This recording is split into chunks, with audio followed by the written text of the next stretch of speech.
नमस्कार।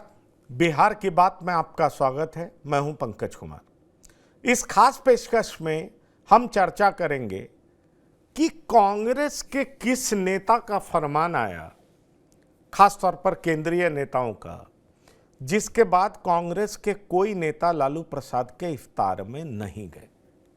बड़ा सवाल ये उठता है कि एक विधायक तो प्रतिमा दास के बारे में कहा जा रहा है कि उनकी मौजूदगी थी, लेकिन और सारे नेता क्यों नहीं गए, जबकि अल्लावरू वहां पर मौजूद थे। सवाल यह उठता है कि नए प्रदेश अध्यक्ष राजेश कुमार, वो भी नए प्रदेश अध्यक्ष बनने के बाद लालू प्रसाद से मिलने क्यों नहीं गए। और सवाल इसलिए भी गंभीर हो जाता है क्योंकि कन्हैया कुमार पद यात्रा कर रहे हैं और पदयात्रा के दरमियान कह रहे हैं कि कांग्रेस के ही सभी नेता स्वतंत्रता संग्राम में कूदे थे, स्वतंत्रता आंदोलन की लंबी विरासत कांग्रेस के पास है, इसलिए जो कांग्रेस के साथ है वो देश के साथ है, जो कांग्रेस के साथ नहीं है वो देश के साथ नहीं है। तो ये भाषा कन्हैया कुमार बोल रहे हैं। बड़ा सवाल ये उठता है कि आखिरकार ऐन वक्त पर केंद्रीय नेताओं का इस तरह का फरमान क्यों आया, ये गंभीर सवाल है। और कल सभी विधायक, एमएलए सबकी मीटिंग होनी है, तमाम ऑफिस बियरर्स की मीटिंग होनी है। और मीटिंग कहाँ होगी तो दिल्ली में होगी। उनको बुलाकर के क्या पाठ पढ़ाया जाएगा। और इस सब के बीच प्रशांत किशोर अनाउंस करते हैं कि एनएसयूआई, जो कांग्रेस का छात्र संगठन है, छात्र संघ के चुनाव में प्रशांत किशोर की पार्टी एनएसयूआई को समर्थन करेगी। मतलब बहुत गंभीर होता दिखाई पड़ रहा है। और एक तरफ हम और देखें तो मुकेश सहनी, जो कि कल तक कह रहे थे कि 60 सीट पर चुनाव लड़ेंगे, उप मुख्यमंत्री बनेंगे, वो लालू प्रसाद द्वारा इफ्तार पार्टी को छोड़ करके सिवान पहुंच जाते हैं और सिवान में वो ओसामा के साथ इफ्तार पार्टी करते हैं। क्या मतलब है इसका?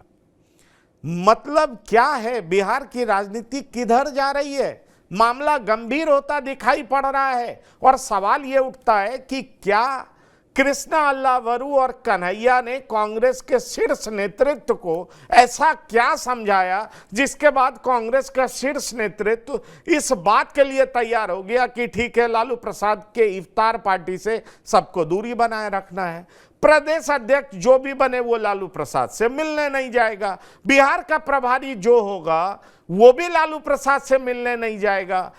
उप प्रभारी जो होगा वो भी लालू प्रसाद से मिलने नहीं जाएगा। ऐसा पहले तो कभी हुआ नहीं था। और जो लालू प्रसाद के नजदीक नेता डॉक्टर अखिलेश सिंह थे, उनको अपना पद गंवाना पड़ा। तो आखिरकार कांग्रेस करना क्या चाह रही है, यह समझना बहुत जरूरी है। और कौन वो नेता हैं जिनका एक फरमान आता है और कांग्रेस का ज्यादातर नेता लालू प्रसाद के इफ्तार पार्टी से मुंह मोड़ लेता है। ये सब कुछ हम बताएंगे और ये भी आपको बताएंगे कि आने वाले दिनों में बिहार की राजनीति किस ओर जा रही है। लेकिन आइए इस सब डेवलपमेंट पर जेडीयू क्या कह रही है और साथ ही साथ हम आपको बताएंगे कि आरजेडी फिर क्या कह रही है, वो भी सुनिए, फिर हम शुरू करेंगे चर्चा। दावते इफ्तार में परिवार शामिल हुआ। लालू जी का परिवार का सदस्य जो राजनीति में हिस्सेदारी ले रहा है, वैसे लोग भी शामिल नहीं हुए, पोस्टर से नाम गायब कर दिया। तो ये तो दावते इफ्तार जो था एक सार्वजनिक कार्यक्रम नहीं है, ये एक निजी कार्यक्रम होता है। लेकिन कांग्रेस पार्टी के मन के अंदर अब क्या सवाल हुआ, चूंकि कांग्रेस पार्टी के नेता राहुल गांधी जी गाय गिनने के लिए गए थे गौशाला, तो वहाँ पर राजनीतिक अपमान हुआ, क्या हुआ। उसके बाद कांग्रेस कहीं न कहीं इस बात का एहसास करा रहा है, क्योंकि तेजस्वी यादव ने कहा कि कांग्रेस पार्टी के साथ हमारा गठबंधन लोकसभा चुनाव के लिए था, तो अब विधानसभा चुनाव प्रस्तावित है, कांग्रेस पदयात्रा कर रही है और उम्मीदवार खोजो यात्रा में तेजस्वी यादव निकले हैं। अब कौन किस पर भारी पड़ेगा, ये तो भविष्य का बात है। देखिए, सबसे पहले तो मैं ये कहूंगा कि आज दावते इफ्तार राजद के द्वारा अब्दुल बारी सिद्दीकी साहब के आवास पे किया गया है। और राजद के द्वारा जब भी इफ्तार पार्टी होता है, भीड़ उमड़ पड़ती है और पूरे प्रदेश के हर संगठन के, जो मुस्लिम संगठन है, हर संगठन के लोग इसमें शिरकत करने का काम करते हैं। हमारे नेता आदरणीय लालू प्रसाद यादव और आदरणीय तेजस्वी यादव ने लोगों को भाईचारे का संदेश देने का काम किया। लेकिन कल जिस तरीके से नीतीश जी के कल इफ्तार पार्टी का कुछ मुस्लिम संगठनों ने बाइकआउट किया, उसको लेकर क्या कहेंगे? तो उम्मीद भी देखिए, अब सवाल है कि उनके यहाँ नहीं जाने का कारण भी है, लोग नहीं गए होंगे इसलिए कि सांप्रदायिक शक्तियों से आप हाथ मिलाए हुए हैं, दो नाव की सवारी कर रहे हैं। तो दो नाव की सवारी करने वाला आदमी आप जानते ही हैं कहाँ फेरा में पड़ता है। ये कांग्रेस के बड़े नेता है, वो शामिल नहीं हुए आपके इफ्तार पार्टी।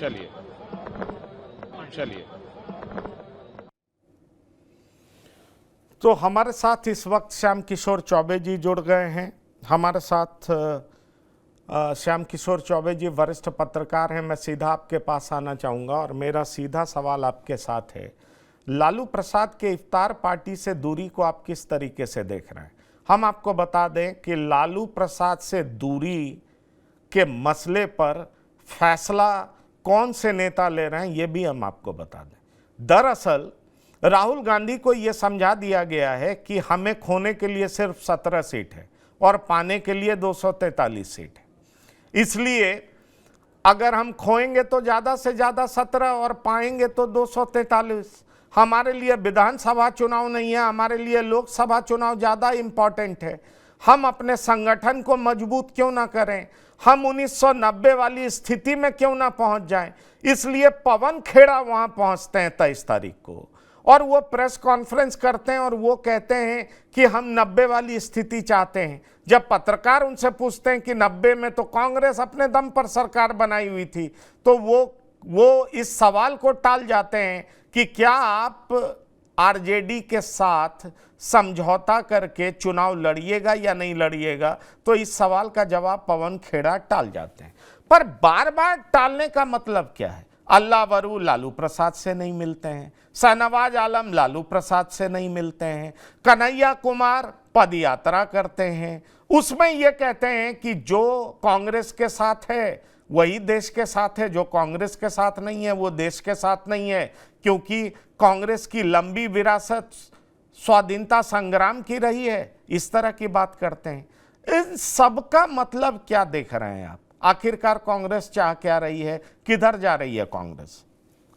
देखिए, जो बिहार में अभी चुनाव होने वाला है 6-7 महीने बाद, तो वहां मुख्यतः दो ही गठबंधन है।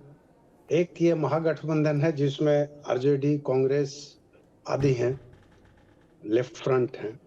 दूसरा उधर एनडीए का है जिसमें भाजपा है, जेडीयू है, आपका लोजपा है और बाकी लोग हैं, हम है। तो दोनों तरफ अभी आग लगी हुई है। इधर भाजपा भी बैठक करने वाली है, उधर कांग्रेस भी बैठक करने वाली है। भाजपा थोड़ी अच्छी स्थिति में है, जबकि कांग्रेस फैक्ट है कि आज की तारीख में उस फैक्ट है यही कि उसके पास खोने के लिए कुछ नहीं है। जब खोने के लिए कुछ नहीं है तो जाहिर बात है पाने का सब कुछ है, गंवाने का तो बहुत कुछ अपने पास है नहीं, थोड़ा सा है, चला जाएगा। ऐसी स्थिति में वहां मुझको जो लग रहा है, ये जो इफ्तार पार्टियां होती हैं बिहार के लिए, इस बार की इफ्तार पार्टी बहुत मायने रख रही है। होती तो निश्चित तौर पे निजी ही है, लेकिन इस बार इसके राजनीतिक मतलब भी हैं। जेडीयू द्वारा भी जो किया गया था उसमें देखिए उलेमा लोग नहीं गए। अब इधर खुद उसामा नहीं गए, सहनी ये कह के निकल गए कि हमारा पहले से टाइम तय था। कांग्रेस गई नहीं, कांग्रेस की एक विधायक गई और बाकी लोग नहीं गए। तो कांग्रेस अभी लालू प्रसाद के पास जा कहां रही है? जैसा कि आपने कहा, या ये सर्वविदित है कि कांग्रेस के नए प्रदेश प्रभारी उनके यहाँ नहीं गए, नए प्रदेश अध्यक्ष चुने गए, वो नहीं गए। कन्हैया के साथ स्थिति यह है कि कन्हैया लालू प्रसाद परिवार की आंखों में खटकते हैं और कन्हैया भी उनको बहुत भाव नहीं देते हैं। ऐसी स्थिति में मुझको जो लग रहा है, अभी तक इसके पहले तक ऐसा लगता था कि शायद प्रेशर पॉलिटिक्स हो, सीटें पाने के लिए, जो पिछली बार इनको 70-71 सीटें मिली थी और आरजेडी ने अपने मन की सीटें दे दी थी, जिसके कारण इनका परफॉर्मेंस बहुत खराब रहा, 19 सीटों पे अटक गए। तो इस बार अभी तक लग रहा था कि ये शायद 100 मांगेंगे, 100 की बात भी एक बार उठी थी कांग्रेस के खेमे से, और ये था कि मनवांछित सीटें लेंगे। लेकिन अब जो मुझको लग रहा है कि ये रास्ता अलग होने का है, जो परिस्थितियां हैं ये बता रही हैं कि कांग्रेस वास्तव में अब सब कुछ खोने के लिए तैयार है। पहली बात, पाने के लिए जो मिल जाएगा, बोनस होगा, अदरवाइज वो सब कुछ खोने के लिए तैयार है और अपना बेस बना रही है। और जैसा कि फिर उधर से प्रशांत किशोर की ओर से आया एनएसयूआई के समर्थन के लिए, तो कांग्रेस के पास ठीक है, जो 243 सीटें हैं आज की तारीख में, कांग्रेस 243 सीटों पे कैंडिडेट अगर अकेले लड़ेगी तो पाएगी कि नहीं पाएगी, इसमें शक तो है। इसमें शक है, तो हो सकता है वो प्रशांत किशोर के साथ मिल जाए। और प्रशांत किशोर, जैसे पहले कहा जाता था, बहुत पहले कहा जाता था, शायद आपके ध्यान में होगा या सबके ध्यान में होगा कि सब्जियों में आलू और राजनीति में लालू। तो अभी तो प्रशांत किशोर ऐसे हैं कि वो भाजपा का भी घर देख चुके हैं, कांग्रेस का भी देख चुके हैं और नहीं, जेडीयू का भी वो सारी बातें ठीक है, वो सारी बातें ठीक है, पर मेरे पास जो जानकारी है, दिल्ली से फोन आया और बिहार के मामले में आजकल कांग्रेस के केंद्रीय नेता हमारे साथ संतोष कुमार जी भी जुड़ गए हैं, वरिष्ठ पत्रकार हैं, बिहार की राजनीति पर पैनी नजर रखते हैं और जो लेटेस्ट अपडेट होता है वो इनको बहुत अच्छे तरीके से मालूम होता है। मेरे साथ संतोष कुमार जी जुड़े हैं, मैं इनसे समझना चाहूंगा, जानना चाहूंगा। दरअसल मेरे पास जानकारी है कि दिल्ली से फरमान गया लालू प्रसाद के इफ्तार से दूरी बनाए रखना है। सवाल यह उठता है कि लालू प्रसाद के इफ्तार पार्टी में कल डॉक्टर अखिलेश सिंह भी दिखाई नहीं दिए, जिनसे उनके अपने निजी रिश्ते भी बहुत अच्छे हैं। कोई नेता दिखाई नहीं पड़ा, प्रतिमा दास दिखाई पड़ी, बाकी कोई बड़े नेता दिखाई नहीं पड़े। प्रदेश अध्यक्ष नहीं थे, प्रभारी नहीं थे, कन्हैया तो नहीं ही थे और सारे कोई भी नेता मौजूद नहीं थे। सवाल ये उठता है संतोष जी, जिस तरीके से फोन आया, और देखिए एक दिन पहले पवन खेड़ा पहुंचते हैं तो पवन खेड़ा पैगाम लेकर के पहुंचे। किनका पैगाम लेकर के पहुंचे? क्या जयराम रमेश का पैगाम लेकर पहुंचे थे क्या, या केसी वेणुगोपाल का पैगाम लेकर पहुंचे थे? और राहुल गांधी का पैगाम था कि कांग्रेस पार्टी लालू यादव के इफ्तार से भी अलग रहेगी। सवाल यह उठता है कि जो पैगाम लेकर पहुंचते हैं और उसके बाद क्या कहते हैं, 90 वाली स्थिति लाने का प्रयास करेगी। पूछा जाता है क्या 90 में कांग्रेस अकेले सत्ता में थी, तो क्या इस बार आप अकेले चुनाव लड़ेंगे? इस सवाल का जवाब टाल देते हैं। लेकिन कन्हैया तो खुल करके कह रहे हैं कांग्रेस ने ही देश के लिए सब कुछ किया है, स्वतंत्रता संग्राम की लड़ाई लड़ी है, उसकी विरासत बड़ी लंबी है, इसलिए जो कांग्रेस के साथ है वो देश के साथ है।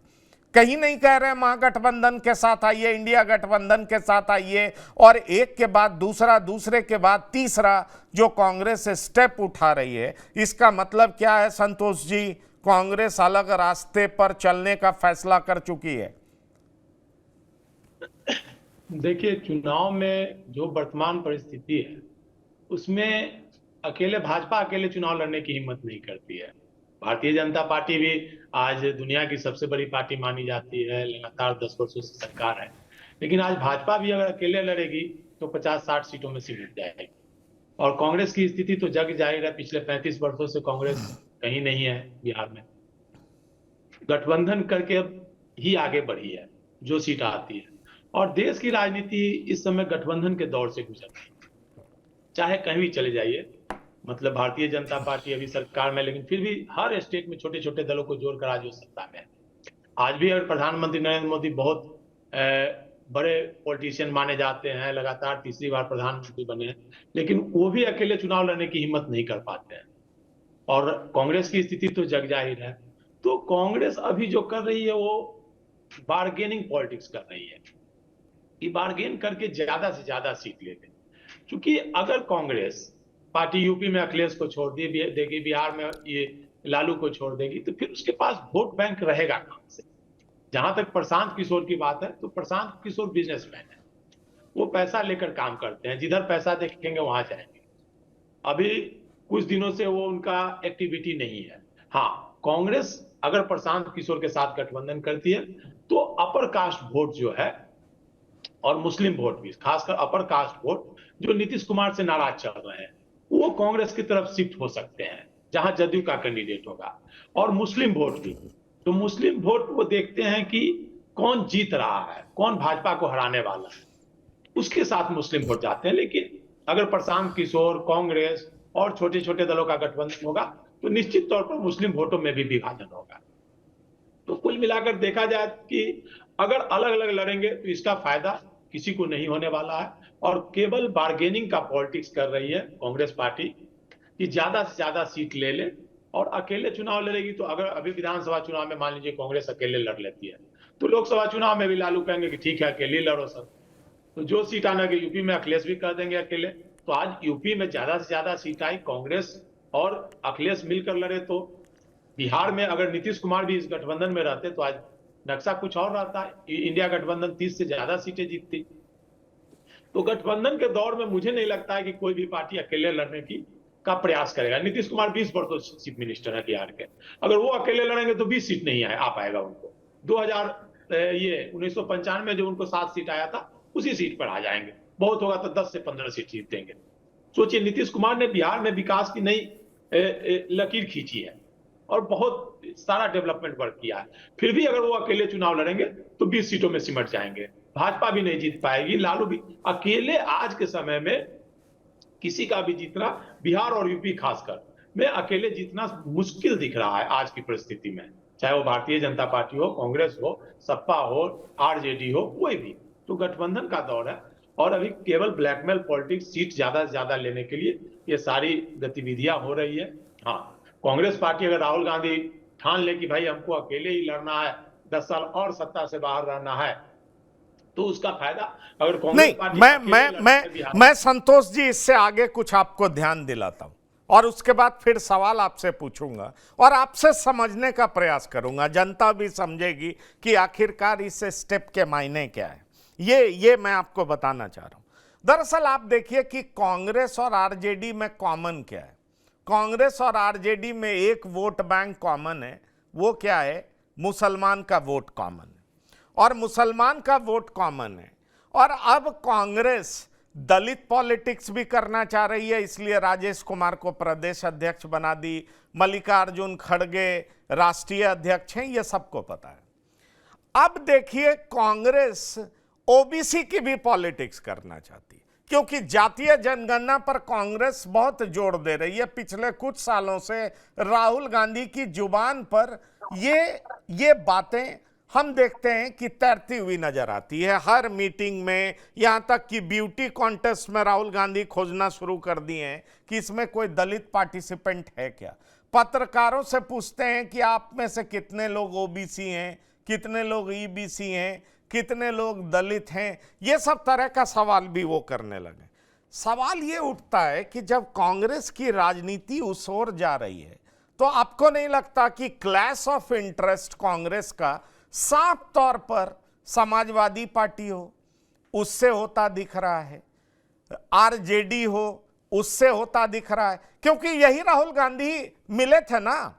राहुल गांधी मिले लालू प्रसाद से, तेजस्वी यादव से, पत्रकारों से बात किए, और तेजस्वी यादव जिस जातीय जनगणना को अपना सबसे बड़ा अस्त्र बताते हैं, हमारे साथ डॉक्टर संजय कुमार भी जुड़ गए हैं, वहीं पर राहुल गांधी ने इसको डिसअप्रूव कर दिया, फर्जी बता दिया, और उन्होंने कहा अब जातीय जनगणना हम अपने तरीके से करेंगे। मतलब वो तेलंगाना के तरफ इशारा कर रहे थे।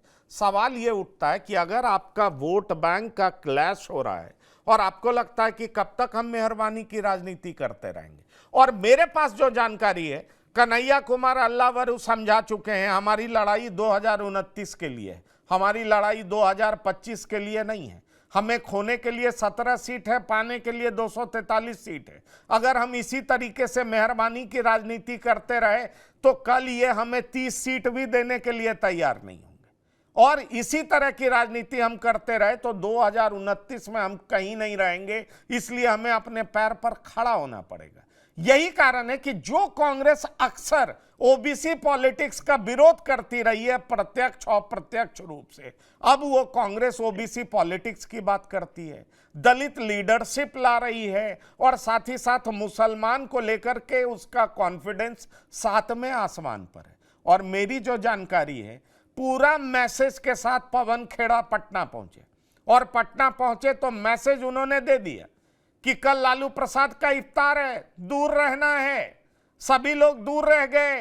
अब कल सब कांग्रेसी पहुंच रहे हैं, मीटिंग करने पहुंच रहे हैं। डॉक्टर संजय कुमार, आपको नहीं लगता कि कांग्रेस बिल्कुल लालू प्रसाद के साथ आर पार के मूड में आ गई है कि जैसे दिल्ली में हमारी स्थिति खराब हुई क्योंकि हम आम आदमी पार्टी के साथ रहे, अब हम नहीं तो आम आदमी पार्टी भी नहीं, कल हमारा चांस बनता है उसी तरीके से बिहार में भी हम ऐसा क्यों नहीं देखें? या फिर हमें ऐसा सम्मानजनक सीट दीजिए कि हमारी बराबर की भागीदारी हो, हम आपके पिछलग्गू ना रहे। क्या कहते हैं आप? नहीं, बिल्कुल कांग्रेस इस बार अपने पैरों पर खड़ा होने की कोशिश कर रही है।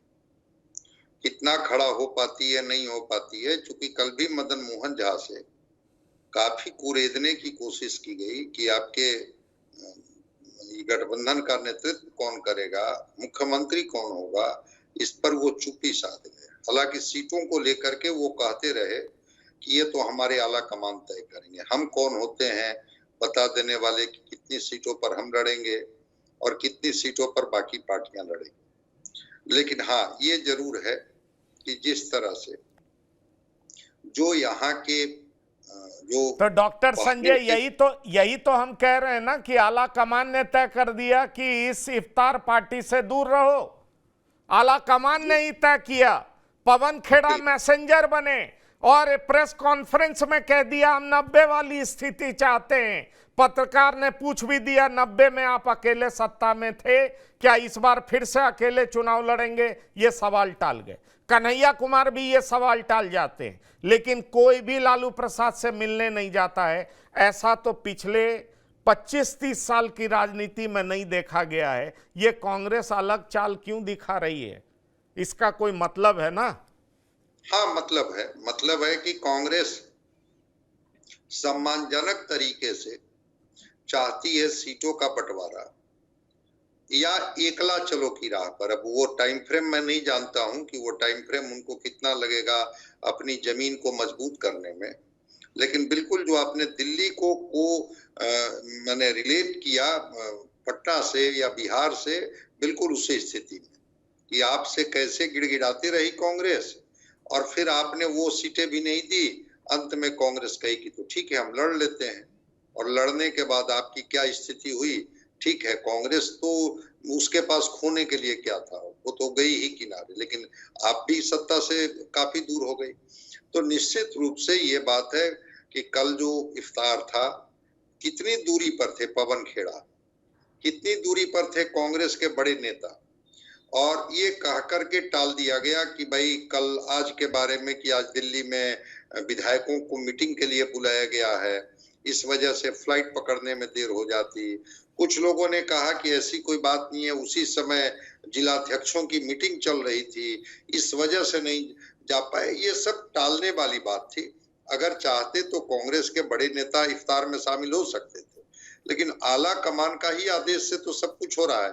अखिलेश सिंह को हटाया जाना, कन्हैया कुमार को उतारा जाना, कन्हैया कुमार की जनसभा में कहीं से भी कोई गठबंधन के लोग नहीं दिख रहे हैं, केवल कन्हैया कुमार अकेले हैं पद यात्रा में, और कृष्णा अल्लाह बरू का लालू प्रसाद जी से दूरी बनाए रखा। तो अल्लाह बरू तो दूरी बनाए हुए थे, ये बात समझ में आ रही थी, लेकिन इफ्तार में भी इतनी दूरी हो जाएगी इसकी समझ नहीं थी। ये कल लगा कि नहीं, आला कमान इस स्तर पर भी सोच रहा है कि अगर गठबंधन नहीं भी होता है, कांग्रेस को अकेले भी चुनाव में जाना होगा, तो मेरे पास खोने के लिए क्या है? अभी तो इनके 19 विधायक हैं, मान लिया जाए कि अकेले कांग्रेस लड़ती है, 19 विधायक भी इनके नहीं जीतते हैं, 9 विधायक जीतते हैं, क्या फर्क पड़ जाएगा कांग्रेस को? और अगर 19 भी जीत जाते हैं वैसी सीटों को जिसकी चर्चा आप बार बार करते हैं कि 45 सीटें तो ऐसी दे दी जाती है जिस पर 4 बार से महागठबंधन कभी चुनाव नहीं जीती है, तो अगर वैसी सीटें जो कांग्रेस जीत ही नहीं सकती है गिनती के लिए इनके हिस्से में डाल दिया जाए, उससे तो अच्छा है कि अपने तरीके से कोशिश की जाए। तो कांग्रेस की इफ्तार से दूरी, कृष्णा लाबरू, पवन खेड़ा और कन्हैया कुमार की स्ट्रेटजी कि पटना में रहते हुए भी उस इफ्तार से दूरी, इनके विधायकों का न जाना, ये साफ साफ इंगित तो कर ही रहा है ना कि आला कमान का निर्देश है, आला कमान का इशारा है और आला कमान के इशारे पर ही ये दूरी बना लिए हैं। तो मदन मोहन झा जो कल बार बार कह रहे थे दरभंगा में आला कमान, आला कमान, आला कमान की वही बात थी। उस प्रेस कॉन्फ्रेंस में जो लोग भी थे उसमें मदन मोहन झा ने तो खुल करके कहा, अभी हम कैसे तय कर देंगे कि महागठबंधन का नेता कौन होगा, अभी कैसे तय कर देंगे कि मुख्यमंत्री कौन होगा, और जहां तक रह गई बात सीटों की तो आला कमान तय करेंगे। तो कल इफ्तार से दूरी में भी आला कमान का ही चला। इस नहीं, बात से वो बिल्कुल आला कमान का चला, वही बात तो कह रहे हैं कि भाई आला कमान का चला। और भाई वीरेंद्र भी कहते हैं कि सीट का बंटवारा तो सोनिया गांधी राहुल गांधी करेंगे। तो ये कांग्रेसी सारे नेता इफ्तार से दूर हैं तो सोनिया गांधी राहुल गांधी की मर्जी से ही है ना, पार्टी की रणनीति ही है ना। नहीं तो श्याम किशोर चौबे जी पवन खेड़ा क्यों कहते 90 वाली स्थिति चाहिए? 90 वाली स्थिति का मतलब शायद उस दिन उतनी गहराई से समझ में नहीं आया इफ्तार से 2 दिन पहले, लेकिन कल तो समझ में आ गया कि 90 वाली स्थिति का मतलब कांग्रेस का क्या है। भले ही वो सवाल टाल रहे हो, लेकिन राहुल का फरमान लेकर के पहुंचे पवन खेड़ा और पवन खेड़ा ने कह दिया क्या करना है। कृष्णा और कन्हैया समझा चुके हैं राहुल गांधी को कि बिहार में कैसे आगे बढ़ना है और राहुल गांधी पूरे तरीके से इनकी बात समझ रहे हैं। जयराम रमेश का पूरा साथ मिल रहा है क्योंकि जयराम रमेश भी राहुल गांधी के बेहद करीब हैं और ऐसा साफ दिखाई पड़ रहा है कि कांग्रेस अब किस रास्ते बिहार में चलना चाहती है। श्याम किशोर चौबे जी, किस रास्ते पे चलना चाहती है ये तो बहुत स्पष्ट है, इसके लिए कोई इफ बट सोचने की बात ही नहीं है। कांग्रेस मेरे ख्याल से, देखिए जैसा कि डॉक्टर साहब ने कहा, इनके पास, कांग्रेस के पास फैक्ट यही है कि 2 ही रास्ते हैं, तीसरा कोई रास्ता शेष है नहीं। पहला रास्ता यह है कि गठबंधन में रहें और दूसरा है कि अकेले लड़ें। गठबंधन में रहें तो सम्मानजनक रहें, स्थिति में रहें, और उसके लिए चूंकि पहले से जिस प्रकार तेजस्वी यादव बोलते रहे, जिस ढंग की बातें होती रही, तो उसमें ये इनका दबाव कि भाई हमको अब आप दीजिए। जो था ना कि एक महाभारत में वो सीन आता है ना, वो दिनकर जी ने रश्मि रथी में लिखा है कि 2 न्याय अगर तो आधा दो, नहीं इसमें भी कुछ बाधा हो तो दे दो केवल 5 ग्राम। तो अब 5 ग्राम पे तो बात चलनी नहीं है, अब इनको आधा चाहिए। आधा में भी थोड़ा बहुत अगर कम भी होगा तो इनको अपनी पसंद की सीटें चाहिए, ताकि ये तोहमत ना लगे 2020 की तरह कि आप तो 71 सीटों पे लड़े और 19 जीते, 19 में भी 2 भाग गए, आपके पास 17 बचे हुए। ये कोई मतलब नहीं है कांग्रेस के लिए। तो ये है मतलब जबरदस्त प्रेशर पॉलिटिक्स है, और नहीं तो रास्ता खुला हुआ है। इस चीज को कोई भी साधारण व्यक्ति भी समझ सकता है कि अब तीसरा कोई रास्ता है भी नहीं। लेकिन जिस ढंग से हो रहा है, फैक्ट ये है कि मुस्लिम वोटों की मारामारी मची हुई है, जो ज्यादा 17-18% ही तो हैं यहाँ बिहार में, और उसकी मारामारी मची हुई है एनडीए में, खासकर जेडीयू में, इधर कांग्रेस में, इधर आरजेडी में, उधर प्रशांत किशोर के पास भी उन्होंने तो कह ही रखा है कि हम 40 कैंडिडेट दे देंगे मुस्लिम। तो ये जो खींचा खींची है, इसमें फ्रैक्शनलाइज होता है या एकजुट हो जाते हैं। लेकिन कांग्रेस को उम्मीद है कि एकजुट होंगे। उसके लिए, जैसा कि सब कोई जानता है कि मुस्लिम मतदाता उधर ही जाते हैं जहां लगता है कि जो बीजेपी को डिफीट दे सकता है या बीजेपी को चैलेंज पेश कर सकता है। और लालू प्रसाद के पास या तेजस्वी यादव के पास ले दे के एक ही चीज है, MY का है। एम में अब कई जगह दरारें आ रही हैं, इसको समेटना है। हाँ, ये क्लियर हो चुका है, जैसा पहले कहा मैंने कि जब जेडीयू का हुआ तो वहां पे उलेमाज नहीं गए मतलब जेडीयू को वो मान रहे हैं कि भाजपा के साथ रहेंगे तो उनसे दरकिनार रहना है। रही इधर की बात तो हमको कोई इसमें शक नहीं लग रहा है, लेकिन अब 50-50 का चांस मुझको नहीं लग रहा है कि कांग्रेस के पास आधा इधर आधा उधर नहीं। अब लगता है कि अकेले चलने वाला इनका पलड़ा 60 है और अब आरजेडी की ओर से आना चाहिए कि भाई वही मेरी जानकारी भी है और इसलिए मैं आपसे कह रहा हूं। दरअसल कहा यह जा रहा है, संतोष जी आप बेहतर बताएंगे, कहा यह जा रहा है कि तीन वजह है कांग्रेस का शीर्ष नेतृत्व नाराज है। एक वजह यह है कि लालू प्रसाद ने कह दिया इंडिया ब्लॉक का नेता बदल जाना चाहिए, राहुल गांधी की जगह ममता बनर्जी हो जाना चाहिए। तेजस्वी यादव ने कह दिया कि भाई इंडिया गठबंधन लोकसभा चुनाव तक था। और तीसरी बड़ी वजह यह है कि दिल्ली में आम आदमी पार्टी को समर्थन देंगे या कांग्रेस को समर्थन देंगे, इस पे तेजस्वी यादव चुप्पी बनाए रखे और ये कांग्रेस को परेशान कर रहा था। ये तीनों बातें कांग्रेस को परेशान कर रहा था और कांग्रेस का शीर्ष नेतृत्व समझ चुका था कि या तो अब आर पार करना होगा, ऐसे भी ये लोग हमें हाशिए पर धकेल चुके हैं, हमें आर पार करना होगा और ऐन वक्त पर इनको जवाब देना होगा, अपने पार्टी के संगठन को खड़ा करना होगा। और इसलिए कल की जो मीटिंग है वो संगठन को लेकर के है, जो दिल्ली बुलाई गई है कि अब आप देखेंगे कि बिहार में कांग्रेस संगठन भी मजबूत करने का प्रयास करेगी। कांग्रेस के तमाम नेता जो कि एंटी लालू प्रसाद स्टैंड लिए हुए हैं, उनको बहुत ताकत दिया जा रहा है, उनको ताकतवर बनाया जा रहा है। और ताकतवर इसलिए बन रहे हैं क्योंकि राहुल गांधी का समर्थन है, ताकतवर इसलिए बन रहे हैं क्योंकि केसी वेणुगोपाल का समर्थन है, जयराम रमेश का समर्थन है और इसलिए कन्हैया मैदान में है, कृष्णा अल्लावरू वहां पर है। क्या कहते हैं आप? देखिए, कांग्रेस पार्टी संगठन को अगर मजबूत करना चाहती है तो निश्चित तौर पर अकेले चुनाव लड़ेगी तो उसका फायदा मिल सकता है। लेकिन कांग्रेस पार्टी का जो बेस वोट बैंक था अपर कास्ट का, वो भाजपा में शिफ्ट कर चुका है और मुस्लिम वोट है वो आरजेडी के, बिहार में आरजेडी के साथ है, यूपी में अखिलेश सिंह के साथ है।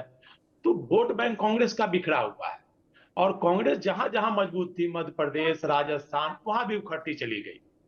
अब बिहार में जहां है नहीं, जहां मध्य प्रदेश राजस्थान में मजबूत थी वहां तो चली गई, वहां तो मजबूत नहीं कर पाए। दिल्ली में भी चली गई, दिल्ली में भी मजबूत नहीं कर पाए। हरियाणा भी साफ हो गया, तो बिहार और यूपी में तो कहीं है ही नहीं। तो संगठन को जहां तक मजबूत करने की बात है, प्रयास करना अच्छी बात है, लेकिन यहाँ जो जातीय समीकरण बना हुआ है उसमें मुझे अभी वर्तमान परिस्थिति में नहीं लग रहा है कि कांग्रेस मजबूत हो पाएगी। कांग्रेस तभी मजबूत होगी जब भाजपा कमजोर होगी। कांग्रेस का बेस वोट बैंक भाजपा के साथ है, जो दलित वोट कहिए, पिछड़ी जाति का वोट बैंक कहिए या अपर कास्ट वोट बैंक कहिए, तो भाजपा के साथ शिफ्ट हो चुका है। मुस्लिम वोट आरजेडी के साथ शिफ्ट हो चुका है। और आपने कहा था कि कांग्रेस पार्टी का मेन है कि वो संगठन को मजबूत करना चाहती है। तो बिहार में कांग्रेस जिसे भी अध्यक्ष बनाती है, किसी को भी अगर अध्यक्ष बनाती है, तो अध्यक्ष अभी तक देख लीजिए अपर कास्ट को अध्यक्ष बनाया गया, दलित को भी आगे किया गया, लेकिन संगठन के मामले में कोई फायदा नहीं हो पाया है। संगठन का कोई गठन नहीं कर पाया। हाँ, कन्हैया कुमार अभी बिहार भ्रमण कर रहे हैं, बिहार उसका कितना फायदा मिलेगा यह तो वक्त बताएगा। लेकिन फिलहाल मुझे नहीं लगता है कि कांग्रेस पार्टी बिहार और यूपी में कुछ ज्यादा कर पाएगी, क्योंकि वोट बैंक का पैकेट बना हुआ, वो वोट बैंक कैसे तोड़ पाएगी। हाँ, इतना जरूर है कि कांग्रेस अगर लड़ेगी तो आरजेडी को निश्चित तौर पर कमजोर करेगी, और आरजेडी के पास कमजोर तो है ही। आरजेडी ऐसे ही अकेले भाई 10 में 24 सीट आए थे। पिछले बार अगर चिराग पासवान कैंडिडेट नहीं दिए रहते तो आरजेडी पिछले बार भी 30-40 सीट पे सिमट के रह जाती। तो जो गठबंधन का दौर है उसमें मुझे नहीं लगता है कि आरजेडी को बहुत ज्यादा फायदा मिलने जा रहा है और कांग्रेस को भी बहुत ज्यादा फायदा मिलने जा रहा है।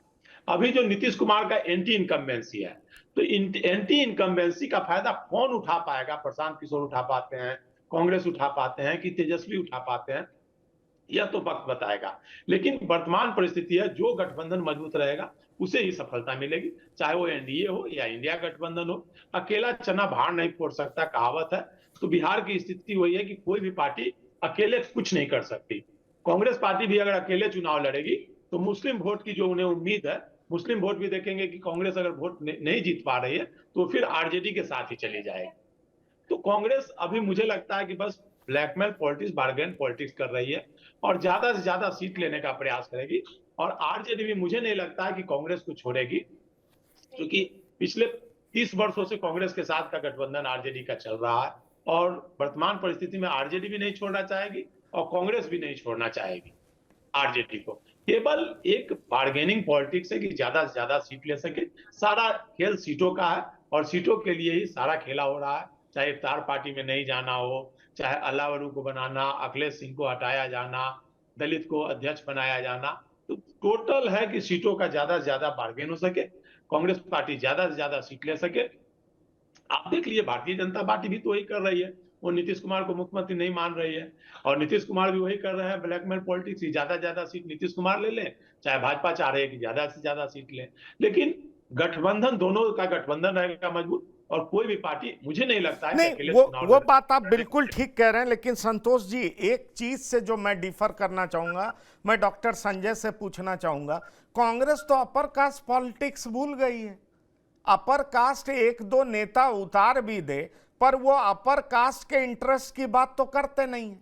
कांग्रेस के नेता तो ब्यूटी कॉन्टेस्ट में भी जाति ढूंढ रहे हैं। सवाल ये उठता है कि अगर आप इस तरह की बात करेंगे, ब्यूटी कॉन्टेस्ट में जाति ढूंढेंगे, पत्रकारों में जाति ढूंढेंगे, क्रिकेट खिलाड़ी में जाति ढूंढेंगे, फिर आप कहेंगे कि भाई पूरी दुनिया में कितने राष्ट्राध्यक्ष कौन सी जाति के हैं। अगर इस तरह का पॉलिटिक्स करने लगेंगे तो फिर अपर कास्ट के पास तो कोई विकल्प नहीं। जैसे मुसलमान के पास विकल्प नहीं दिखाई पड़ रहा था कुछ समय पहले, उसी तरीके से अपर कास्ट के पास कोई विकल्प नहीं है, जो मैं समझ पा रहा हूं। तो मुझे यह दिखाई पड़ता है कि अगर आप कन्हैया को आगे भी कर देंगे तो अपर कास्ट कितना वोट करेगा। अगर राहुल गांधी हर बात में जातीय जनगणना की बात करेंगे तो, इसलिए डॉक्टर संजय कुमार, क्या आप देख पा रहे हैं कि जिस तरह की बात प्रशांत किशोर करते हैं, जिसकी जितनी संख्या भारी उसकी उतनी हिस्सेदारी, मतलब संख्या के हिसाब से हम टिकट बांटेंगे, यही बात राहुल गांधी भी कर रहे हैं। और आज की जो खबर है, प्रशांत किशोर एनएसयूआई, जो कि कांग्रेस का छात्र संगठन है, उसको समर्थन देने की बात कर रहे हैं। क्या आप देख पा रहे हैं कि जो प्रशांत किशोर कहते हैं लालू नीतीश 35 साल से बिहार को बर्बाद कर रहे हैं, कांग्रेस भी 90 की स्थिति में पहुंचना चाह रही है। क्या आपको दिखाई पड़ रहा है कि कोई ऐसी पॉसिबिलिटी है जो प्रशांत किशोर और कांग्रेस को साथ ला सकती है और मुसलमान के सामने भी एक मजबूत विकल्प होगा और मुस्लिम लालू प्रसाद से हट करके इनकी तरफ बढ़ सकता है? आप ऐसा देख पा रहे हैं क्या? देखिए, प्रशांत किशोर ने कल कन्हैया की भी तारीफ की थी। उन्होंने कहा कि वो मेरे मित्र हैं और इन्होंने पटना यूनिवर्सिटी में जो अध्यक्ष पद का चुनाव है, इसमें इनके कैंडिडेट की वापसी हुई और एनएसयूआई के कैंडिडेट को इन्होंने समर्थन दिया। तो संभावना से राजनीति में इनकार नहीं किया जा सकता है, पॉसिबिलिटी तो बनी ही रहती है। आपने बिल्कुल सही कहा कि राहुल गांधी जी पूरी तरह से रिजर्वेशन, दलित, ओबीसी, ईबीसी, अब इसकी बात कर रहे हैं। तो जब बात ही नहीं अपर कास्ट का कर रहे हैं, तो मुझे नहीं लगता है कि अपर कास्ट का कोई वोट का ये लाभ ले लेंगे, या जो अपर कास्ट कांग्रेस की कमजोर होने की वजह से बीजेपी में शिफ्ट कर गई, फिर कांग्रेस उनको अपर कास्ट को अपने पाले में लाने में कामयाब हो जाएगी, ऐसा मुझे दिखता नहीं। रह गई बात कि इनका जो कॉम्बिनेशन है दलित, वो मैंने देखा था हाल में कि कृष्ण, कन्हैया और राम, ये 3 पर बिहार टिके हुए हैं। राम जो राजेश राम, जो जिनको प्रदेश अध्यक्ष बनाया गया है, तो कृष्णा आला बरू और कन्हैया 2 युवा हैं। कहा जाता है कि युवाओं की आबादी बिहार में अभी पूरे देश में सबसे अधिक है। युवा मतदाताओं को साधने के लिए कन्हैया और कृष्णा आला बरू दोनों को लगाया गया है। युवा इनसे कितने सधते हैं, नहीं सधते हैं, ये तो वक्त बताएगा। राजेश राम के माध्यम से दलितों को साधने की कोशिश की जा रही है, चूंकि वो रविदास समाज से आते हैं और उनकी संख्या करीब करीब 5%, 5.5% है। तो उस समाज के माध्यम से दलितों में एक पेनिट्रेशन की कोशिश ये कर रहे हैं। तो दलित, ओबीसी, ईबीसी और युवा और मुस्लिम, इस पर ये दांव लगाने की बात ये कर रहे हैं। हाँ, सीमांचल के इलाके में कांग्रेस जरूर, चूंकि वहां एआईएमआईएम भी लड़ेगी, वहां कांग्रेस भी लड़ेगी, वहां अगर आरजेडी भी लड़ेगी, वहां प्रशांत किशोर की पार्टी जनसुराज भी लड़ेगी, तो सारे के कैंडिडेट तो मुस्लिम ही होंगे ना। तो मुस्लिम वोटों का बंटवारा अगर इस तरह से होगा तो मैं नहीं समझता हूं कि कोई इसका बहुत फायदा उठा पाएंगे। और बिल्कुल जो सोशल इंजीनियरिंग है, उस सोशल इंजीनियरिंग में अपर कास्ट इस कांग्रेस के साथ नहीं, ऐसा माना जा रहा था पहले कि आरजेडी ओबीसी को फोकस करेगी, दलित और मुस्लिम को फोकस करेगी, कांग्रेस अगड़े को ये फोकस करेगी, और लेफ्ट पार्टियां जो हैं वो बाकी मिली जुली हुई जातियों को लेकर के एक सोशल इंजीनियरिंग इंडिया गठबंधन बनाएगी और चुनाव में जाएगी। और जब कांग्रेस और आरजेडी साथ होगी तो स्वाभाविक है कि जो मुस्लिम वोटों का बंटवारा है वो बंटवारा नहीं हो पाएगा, और वो इंटैक्ट होकर के बीजेपी के अगेंस्ट में वो चाहे कांग्रेस को मिले, चाहे आरजेडी को मिले या लेफ्ट की पार्टियों को मिले। लेकिन जब कांग्रेस अलग लड़ेगी, और राहुल गांधी जी तो बिल्कुल रिजर्वेशन, ईबीसी, ओबीसी, किस संस्था में कितने दलित हैं, अगर नहीं है दलित तो क्यों नहीं है भाई। 1947 से 90 तक तो कांग्रेस ही रही। अब वो संस्था में दलित क्यों नहीं है, ओबीसी क्यों नहीं है, ईबीसी क्यों नहीं है, ये तो कांग्रेस को भी बताना चाहिए। नहीं, वो डॉक्टर संजय आप बिल्कुल ठीक कह रहे हैं, लेकिन एक सवाल ये उठता है कि कांग्रेस के जो दो मजबूत सेनापति बिहार में दिखाई पड़ते हैं वो तो लालू परिवार के घनघोर विरोधी हैं ना। अगर मैं पप्पू यादव की बात करूं, अगर कल को उनकी भी एंट्री हो जाती है तो ये तो पुख्ता तौर पर मान लिया जाएगा कि कांग्रेस अब लालू परिवार के नजदीक जाने का इच्छा नहीं रखती है। कन्हैया तो उतर गए, पर अगर पप्पू की भी एंट्री हो जाती है, क्योंकि ये दोनों भी नहीं चाहेंगे कि कांग्रेस से आरजेडी का गठबंधन हो, ये दोनों खुल करके विरोध करेंगे, ये हमको समझ में आता है। और कन्हैया यही तो समझा गए हैं राहुल गांधी को कि भाई 2029 की तैयारी करनी है तो 2025 में टफ डिसीजन लेना होगा, टफ डिसीजन लेंगे तभी आप खड़े हो पाएंगे। पर श्याम किशोर चौबे जी, इन सब के बीच में ये ओसामा और साहनी क्या कर रहे हैं, इनकी जुगल जोड़ी क्या कर रही है? ये ठीक है, ये तो कांग्रेस हाईकमान का मैसेज आया, कांग्रेस का कोई नेता लालू परिवार के पास नहीं गया। लालू यादव का इफ्तार, सबसे चर्चित इफ्तार, चुनाव से पहले का इफ्तार, उसमें कोई पहुंचा नहीं, कोई कांग्रेसी नहीं पहुंचा, प्रतिमा दास का नाम आता है। पर ये साहनी और ओसामा क्या कर रहे थे दोनों साथ मिलकर? ये भी सवाल बड़ा गंभीर सवाल है। गंभीर सवाल है, लेकिन साहनी ने पहले ही स्पष्ट कर दिया था कि उनका पहले से प्रोग्राम तय है। और रही बात साहनी की, तो साहनी को 60 सीटें चाहिए, साहनी को 60 सीटें चाहिए, और भरोसे के साथी तो वो है नहीं। कब एनडीए की ओर जाएंगे, कब इधर आ जाएंगे, वो भी बार्गेनिंग कर रहे हैं। तो न तो उनको एनडीए में 60 सीटें मिलने जा रही है, न इधर रहेंगे। तो आज की तारीख में उनके पास तो कुछ है नहीं। फैक्ट तो यही है ना कि विधायक संख्या नहीं है। तो ऐसी स्थिति में वो अपना केवल भाव दिखा रहे हैं। रही इसमें सहनी का मुझको की ज्यादा ये नहीं है, मुझको सबसे ज्यादा लगता है कि ओसामा क्यों नहीं आए। सबसे बड़ी बात यह है कि ओसामा क्यों नहीं आया, ओसामा के मन में है क्या। तो मुझको ये लग रहा है कि शायद वो कांग्रेस से इन्फ्लुएंस तो नहीं हुए हैं, मैं ये सोच रहा हूं। अगर कांग्रेस से इन्फ्लुएंस्ड हुए हैं तो ये आरजेडी के लिए खतरा है। बिल्कुल, हम चाहेंगे इस बारे में संतोष जी बोले कुछ कि ये ओसामा का ये पोस्चरिंग क्या है। चलिए, साहनी पर तो आरजेडी भी भरोसा नहीं करती, यही हमको मालूम है। आरजेडी के कुछ बड़े नेताओं ने मुझे बताया कि अरे मुकेश साहनी की बात एनडीए में भी हो रही है, हमसे 5-10 सीट वो लोग कम भी देंगे, हम लोग 15 से ज़्यादा नहीं देंगे। कल हम अपने कार्यक्रम में बताए भी थे, अगर वो 10 भी दे दिया, 8 भी दे दिया, दौड़ के उधर चले जाएंगे, हम उन पर ट्रस्ट नहीं करते। पर ओसामा का साहनी के साथ जुगल जोड़ी, ये क्या कहता है संतोष जी? ये अचानक से नीतीश कुमार की घेरेबंदी हो रही थी, यहां तो लालू प्रसाद और तेजस्वी को बाहर से भी लोग घेरने लगे हैं और गठबंधन में भी घेरने लगे हैं। ये बिहार में हो क्या रहा है?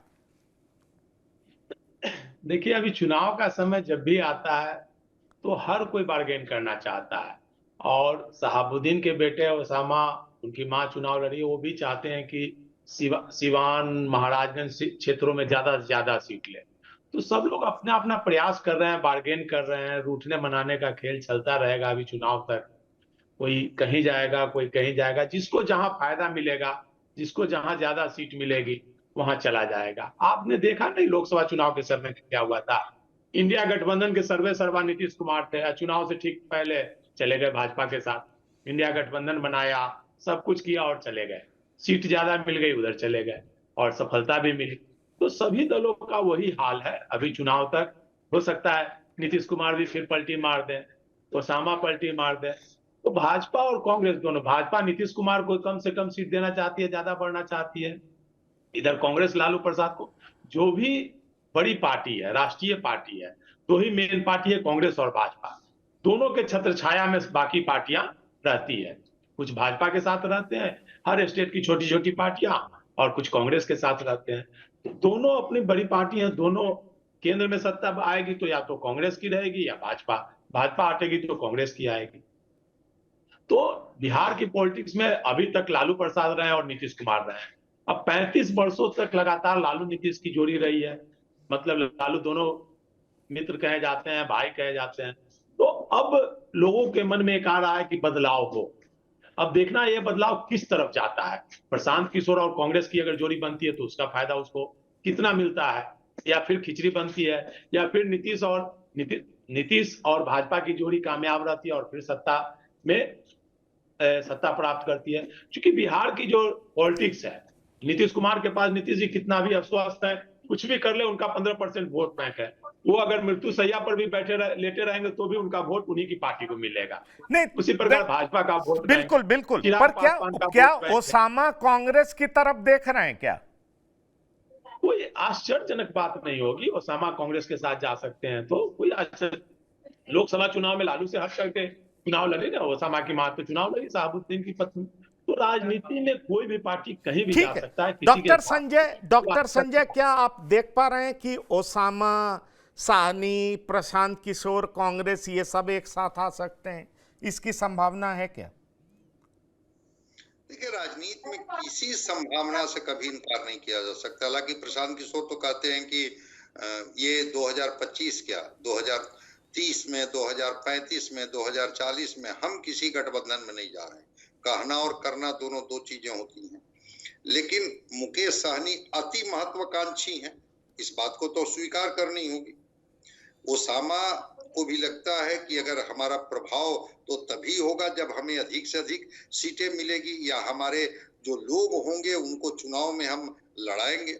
कांग्रेस एक दाव चल सकती है ओसामा पर कि भाई आप क्यों वहां हैं खड़े, आइए आप मेरे साथ, आपको हम देंगे सीट। और जो सिवान, छपरा, गोपालगंज का जो इलाका है, इसका नेतृत्व आप कीजिए, हम मौका देंगे, आप युवा हैं, आपके लोगों को मौका देंगे। तो संभावना है। और मुकेश सहनी दोनों तरफ है, ये प्रशांत किशोर के साथ भी जा सकते हैं, ये बीजेपी के साथ भी जा सकते हैं, और ये आरजेडी के साथ भी रह सकते हैं। तो मुकेश सहनी अब उस बार प्रेस कॉन्फ्रेंस से कैसे भाग खड़े हुए थे, अगर उनको लगेगा कि आरजेडी हमें बहुत महत्व नहीं दे रही है और बीजेपी में संभावना है, बीजेपी अगर कुछ इस तरह का प्रलोभन दे देगी कि चलिए कुछ केंद्र में आपको एडजस्ट कर देंगे, कुछ बिहार में आपको हम सीटें देंगे और दूसरे राज्यों के चुनाव में भी आपको हम एकोमोडेट करेंगे, तो मुकेश सहनी कभी भी पाला बदल सकते हैं। ये सारा खेल सीटों के बंटवारे का है। जनता से इनको कोई लेना देना नहीं है, ना इनको कोई बिहार से लेना देना है। इनको लेना देना है अपने हितों से। तो इनके हित जिस गठबंधन में भी ज्यादा सधेंगे, उसी गठबंधन के साथ ये आपको चुनाव में खड़े दिखेंगे। ये कोई विचारधारा और कोई एक नैतिक मूल्य और नैतिक भाव के आधार पर कोई गठबंधन में है, मैं इससे कहीं से भी ये इत्तेफाक नहीं रखता हूं। बिल्कुल बिल्कुल बिल्कुल। पर सवाल यही है कि कांग्रेस हाईकमान का ऐसा क्या फरमान आया कि अचानक से कांग्रेसियों ने लालू प्रसाद के इफ्तार से भी मुंह मोड़ लिया। सवाल यह भी है कि ओसामा क्या कांग्रेस के तरफ बढ़ रहे हैं? और यह सिर्फ सवाल नहीं है, इसका जवाब भी मैं दे देता हूं कि निश्चित तौर पर पवन खेड़ा मैसेंजर थे। हाईकमान का मैसेज आया, कांग्रेसी अब आरजेडी से अलग दिखना चाहते हैं, लालू प्रसाद से दूरी कायम करना चाहते हैं, और ओसामा लालू प्रसाद और आरजेडी का विकल्प देख रहे हैं। और जहां तक मुकेश सहनी का सवाल है, तो वो किसी भी डाल पर बैठ सकते हैं, जैसा कि डॉक्टर संजय संतोष जी आपने बताया कि मुकेश सहनी अपने इंटरेस्ट की राजनीति करते हैं। ऐसे में बड़ा सवाल उठता है कि क्या बिहार में चुनाव से पहले अभी बहुत कुछ होने वाला है? क्या वाकई कांग्रेस कन्हैया कुमार को नेता के तौर पर प्रोजेक्ट कर चुकी है? युवा को खींचने की जिम्मेदारी कन्हैया के हाथों होगी, इसलिए रोजगार पलायन की बात कन्हैया करेंगे। दलित को साधने की जिम्मेदारी मल्लिकार्जुन खड़गे से लेकर के राजेश राम की होगी, और इसलिए ये दोनों अपनी एक अलग भूमिका में होंगे। और राहुल गांधी लगातार जातीय जनगणना, संविधान, दलित और मुस्लिम की बात कर इन सबको अपनी तरफ खींचेंगे। तो क्या वाकई कांग्रेस 90 वाली स्थिति की ओर बढ़ती हुई दिखाई पड़ रही है? और इसी चक्कर में जो हाईकमान का फरमान गया, अब कांग्रेस के राजनेता बिहार में उसको फॉलो करते हुए दिख रहे हैं। और इसीलिए मदन मोहन झा कह रहे हैं कि मुख्यमंत्री कौन होगा ये चुनाव बाद डिसाइड करेंगे। मतलब बहुत कुछ है अभी राजनीति में जो हम रोज आपको बताते रहेंगे। बिहार की बात में श्याम किशोर चौबे जी, संतोष कुमार जी, डॉक्टर संजय कुमार शिरकत करने के लिए बहुत बहुत धन्यवाद और शुक्रिया। तो बिहार की बात में इतना ही। ताजा तरीन खबरों के लिए आप लगातार देखते रहिए TV9। धन्यवाद, नमस्कार।